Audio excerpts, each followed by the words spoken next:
Dialogue avec mon ange numéro 10. Le 8 octobre 2011. La nouvelle terre sera la terre des anges. Je suis enfin de retour dans mon camion pour me poser et me connecter à moi-même. Car ces derniers jours, mes projets et leurs rebondissements ont pris une accélération foudroyante. Un logement m'a été proposé dans le Vaucluse sans que je n'en recherche un. Alors j'ai demandé à mon ange, mais que se passe-t-il? Tout va si vite, c'est à devenir dingue. Oui, laisse-toi devenir dingue ou fou, puisque tu en parlais avec Sand. Te crois-tu fou? Crois-tu que le monde est fou? M'apparaissent alors des images. La première vision représente une immense vallée au petit matin où se prépare une bataille entre deux armées. Elle semble se passer au Moyen Âge du temps des archers, des chevaliers armés de masses d'armes, d'épées et autres armures. Les deux armées sont postées face à face au sommet des collines. La peur se lit sur le visage des soldats, la peur de se battre, la peur de mourir. Au fond de leur cœur, une question existentielle se pose. Pourquoi devrions-nous nous entretuer? Quel en est le sens? Soudain, une trompe retentit. Sur les ordres des chefs en retrait au sommet des collines, les deux armées s'élancent l'une vers l'autre. Les premiers rayons de soleil éclairent la plaine dans laquelle, dans quelques instants, s'entrechoqueront les armures des soldats. Mais étrangement, ce qui devait arriver n'arriva pas. Quelque chose d'incroyable se produisit. Les premiers assaillants, au lieu de se jeter corps et âme dans la bataille, furent soudainement freinés dans leurs élans comme éblouis par les rayons du soleil. Tous abandonnèrent les armes et après un bref moment d'hésitation, tombèrent en larmes dans les bras de ceux qui auraient dû être leurs ennemis. À leur tour, les chefs de guerre, restés en arrière et enragés par la capitulation de leurs soldats, se ruèrent furibonds sous le soleil dans la zone de combat. Et eux aussi furent touchés par la grâce. La lumière avait dévoilé le vrai visage de leurs ennemis, qui n'était en réalité que leur reflet, leur semblable. Mais après avoir été illuminés, quelques-uns de ces terribles chefs de guerre ont préféré rebrousser chemin et s'enfuir pour retourner se terrer dans l'ombre. Mon ange me dit alors, « Vois-tu, la vie est illusion. Depuis plusieurs milliers d'années, les hommes se battent au nom de croyances et d'idéologies illusoires. Des croyances politiques, religieuses, sociales, culturelles. Toute la vie des humains est régie par leurs croyances. Elles sont le moteur même de l'illusion. Mais lorsque la lumière peut affluer dans le cœur des hommes, elle éclaire et dissipe l'illusion de toute forme de conflit. Cette lumière est révélation, elle est celle de l'Apocalypse, de la Renaissance, de la connaissance. Dans ta vision, les soldats ont reconnu les visages de leurs doubles, la partie égarée et oubliée d'eux-mêmes. Regarde, ta vie change lorsque tu t'ouvres à la lumière et qu'elle illumine ton esprit. Ta vie change lorsque tu acceptes de laisser place à l'imprévu. C'est de cette façon que tu peux commuter de ligne temporelle, car l'imprévu ouvre la porte à de nouvelles perspectives, à une nouvelle ligne temporelle. Tu as passé la majeure partie de ta vie dans des illusions conçues par tes croyances. Mais ces dernières années, toutes ces épreuves qui t'ont bouleversé ont permis d'enregistrer ta propre transition dans une nouvelle réalité. Elles se sont déroulées de la sorte pour que tu puisses te reconnecter à toutes tes mémoires et pour œuvrer au changement d'humanité. Tu es fin prêt pour apprendre à changer de monde et créer ta propre réalité. Pourquoi suis-je depuis 4 ans dans l'Aude? Ton âme a choisi de vivre cette période dans cette région, car ton dessein était de détecter et de retrouver les mémoires de ta genèse qui rejoint celle de l'humanité.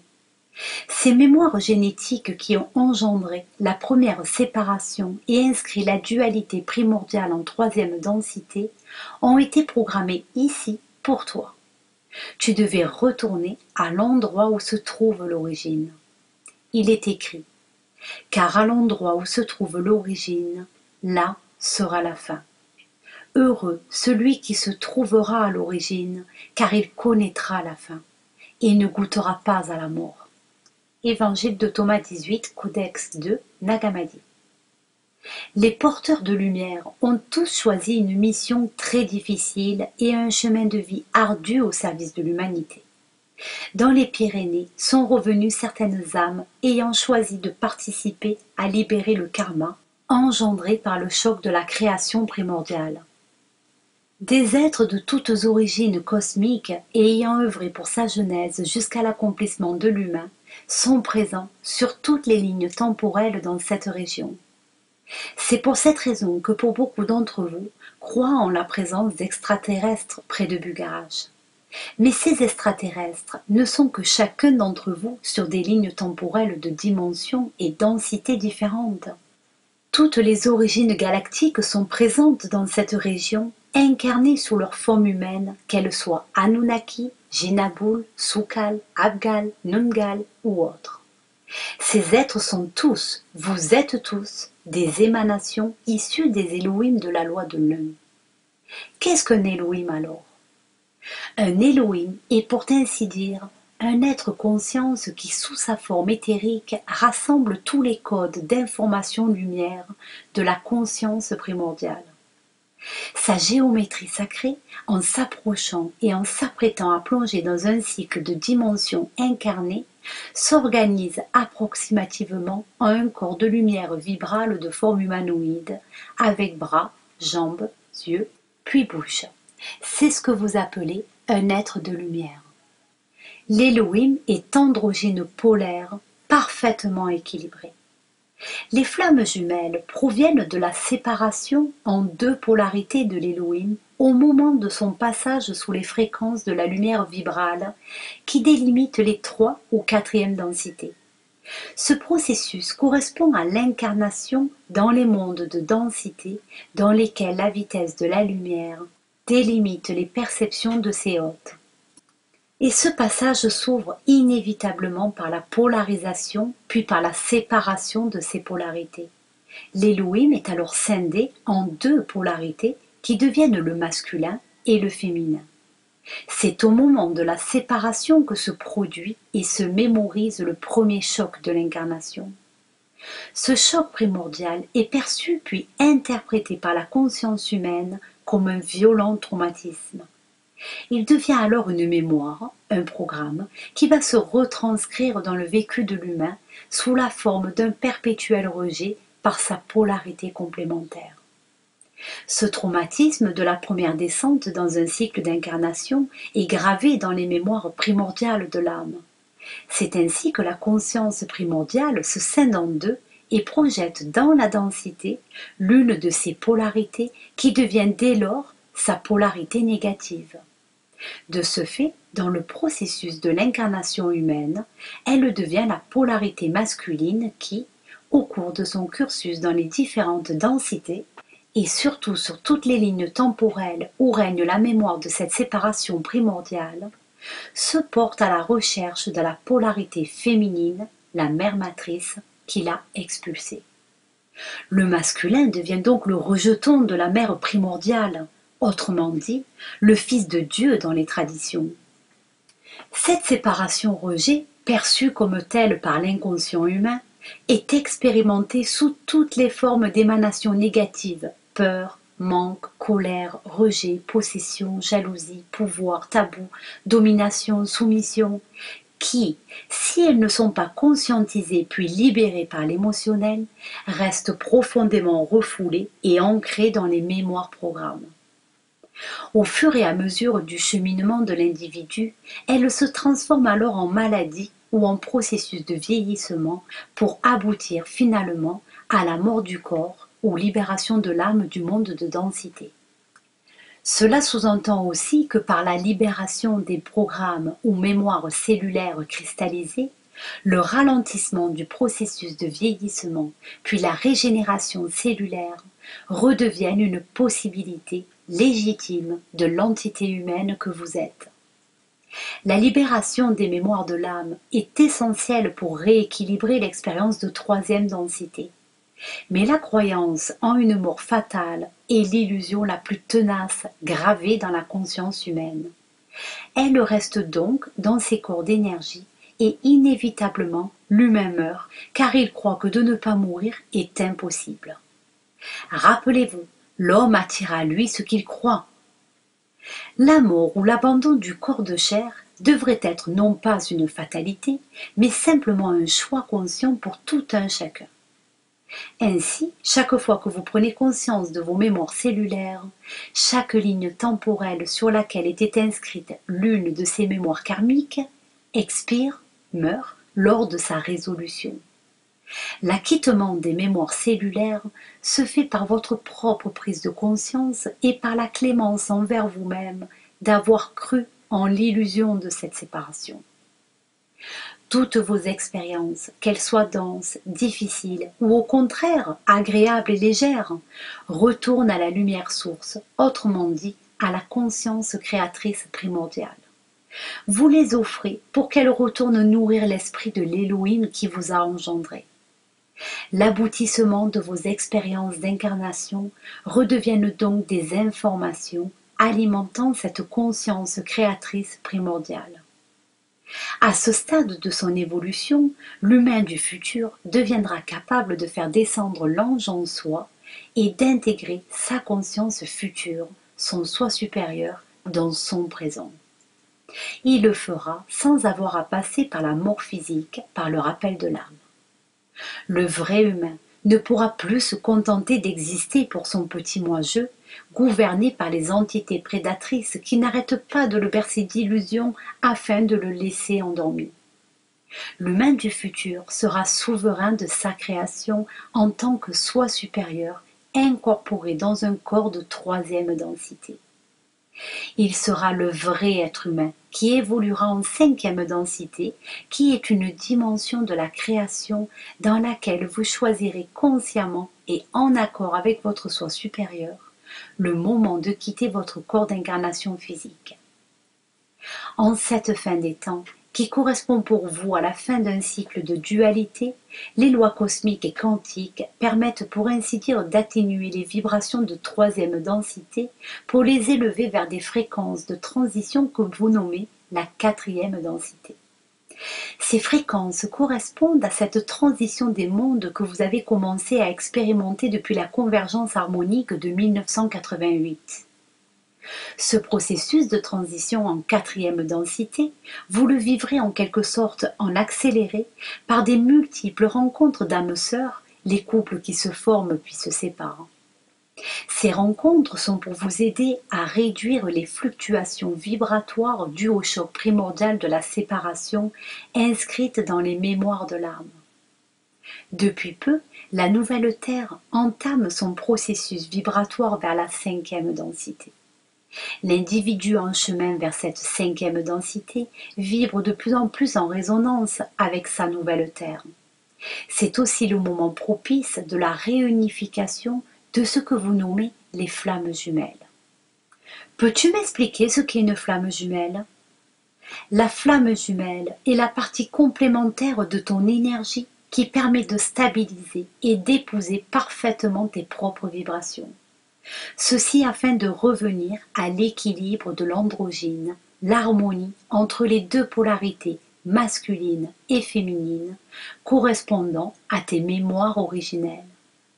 Cet équilibre va générer l'harmonie dans le mouvement, à l'image des formations galactiques dans l'univers, qui sont engendrées par la mise en mouvement de polarités complémentaires et non pas opposées. Cet équilibre se traduit par les retrouvailles du couple cosmique de cinquième densité ou de l'Élohim de sixième densité, du mariage, de la symbiose de deux fréquences vibratoires complémentaires. La cinquième densité devient alors le terrain d'expérience de la co-création et de la loi d'attraction des complémentarités positives et négatives réunies. Que cela signifie-t-il ? Comme tu le sais déjà, la loi d'attraction est le moteur de la création en troisième densité. L'humain est un aimant qui attire toujours à lui ce à quoi il croit et non pas toujours ce qu'il veut. En tant qu'entité polarisée, l'homme ou la femme ne peuvent pas devenir réellement et entièrement créateurs de leur réalité puisqu'il leur manque leur contrepartie vibratoire. Ils ne font donc que la subir avec plus ou moins de bonheur. L'univers répond donc toujours à leurs croyances, quelles qu'elles soient. Je vous appelle donc fortement et définitivement à cesser de nourrir vos peurs et vous invite plutôt à en prendre conscience dans la joie et la gratitude des expériences qui les ont engendrées. Autrement dit, vous devez apprendre à utiliser l'effet miroir que vous offrent vos proches et votre environnement pour accepter de regarder en vous-même ce qui par résonance vous perturbe. L'être en face de vous ne fait que vous renvoyer vos blessures inconscientes enfouies et refoulées au plus profond de vous-même. Au contact de cet être ou de ces miroirs se rejoue à plus ou moins forte intensité le choc primordial de la séparation comme lors de sa programmation primaire. Acceptez de le voir, d'en prendre conscience, pleurez si besoin, puis acceptez de vous en délester. De multiples outils sont à votre disposition, envoyés par la lumière, l'information vibrale, qui afflue sur Terre en cette fin de temps. Elle est le cadeau qui vous est proposé par la conscience source. Est donc venu le moment de créer et de co-créer la prospérité sous toutes ses formes. Est venu le moment de comprendre le sens de l'illusion qui crée votre réalité et d'abandonner vos croyances et vos mises en scène de victimes bourreaux-sauveurs. Est venu le moment de recontacter votre vraie joie de vivre, car vous apprenez à redevenir créateur. Quand les hommes et les femmes seront en paix dans leur cœur, quand la paix et l'amour régneront sur terre, ils régneront également jusqu'aux confins de votre univers. Alors soyez en paix dans l'unité de vos êtres. Je suis vous, je suis toi, vous êtes moi. À l'attention des chercheurs de vérité et de mes compagnons exploreurs de l'au et d'ailleurs. Depuis quelques jours, j'ai réalisé l'infinie étendue de mes illusions. Tous les interdits, tous les tabous, toutes les peurs, toutes les limitations que nous nous infligeons ne sont dues qu'à des illusions qui, elles, répondent simplement à des croyances qui nous ont été inculquées. Vouloir changer le monde par son alternatif, manger sainement par du bio, manifester contre les guerres, se former par des stages pour ascensionner, vouloir se purifier par les cristaux, économiser l'eau pour le bien de la terre, donner l'aumône à quelqu'un pour l'aider, ne sont que des intentions ou à la rigueur des actes qui ne sont dus qu'à des illusions qui simplement répondent à l'une de nos croyances. On ne peut pas changer le monde, rien ne sert de manifester. Donner quelques sous à un pauvre ne l'a jamais rendu riche. Sauver les baleines n'empêchera pas leur transfert dans une nouvelle réalité. La liste est interminable. La manipulation mondiale par les Illuminati ne fonctionne que parce qu'elle répond à quantité de croyances. Nos croyances ne sont que des programmes qui limitent notre capacité créatrice. Je ne dis pas que tout est faux, je prétends seulement que tout dépend de nos croyances liées à la dualité de troisième densité. La nouvelle Terre de cinquième densité est tout d'abord une dimension de création de notre esprit qui prendra forme seulement lorsque nous arrêterons de regarder le monde avec des œillères. C'est notre façon d'appréhender et de regarder le monde qui le manifeste tel qu'il est. Nous ne pouvons donc pas changer un monde auquel tout le monde croit. Mais nous pouvons nous éloigner des croyances de tout le monde qui le manifeste, pour commencer à manifester notre propre réalité, ce qui est déjà un bon début. La cinquième densité, même si elle englobe les vibrations de la troisième densité, deviendra une dimension de création exprimée par la conscience supérieure, et ceci seulement lorsque nous serons libérés de nos croyances limitantes. En cinquième densité, chacun d'entre nous, aidé par la loi magnétique d'attraction et d'autres lois que nous découvrirons au fur et à mesure, sera capable de créer son propre univers qui sera tel que nous l'imaginons. Ainsi, des possibilités nouvelles s'ouvriront bientôt aux humains de la nouvelle Terre. Elles seront le fruit de l'imagination de celui que nous appelons l'ange et qui correspond à l'intégration de notre être de lumière, notre soi du futur, dans notre corps d'incarnation présent. Ainsi, la nouvelle Terre sera la Terre des anges. Transmis par Genaël.